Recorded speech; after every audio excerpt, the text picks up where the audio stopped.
Ayan, ito po yung tanim at sinasaka ni Dante Acido.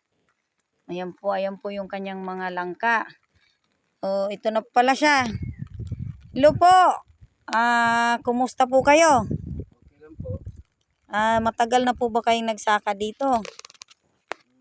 Siguro 8 years. Ay, 14 years. 2008. 15 years. So, nagiba na pala yung inyong kubo, ano? Ayan, nagiba yung kanyang kubo. Hindi na napalitan, kaya nagtabing na lang. So, ito po ay ang tagal nang nagsaka dito. Ayun po, napakaganda rin ng tanawin sa likod. Ito po yung kanyang mga tanim. Sa baba pala, yung mga tanim na langka. Ayun. Hindi na po na ulan kasi. Ayun, may bunga. Mahinog. Mahinog yung inyong mga langka. Mga nasira sa ulan. Ulan kasi ng ulan dito.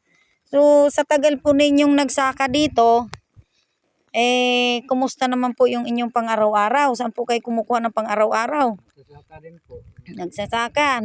May mga tanim po kayong kamuting kahoy para sa pamalit bigas. Nasa baba.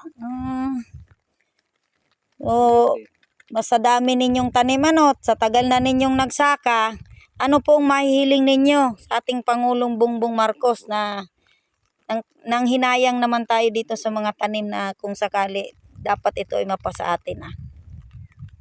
Ano po? Ang hiling ko po kay Pangulong Bongbong Marcos na ibahagi na sana yung lupa nating sinasaka natin dito kasi tagal na nating Tagal ng panahon.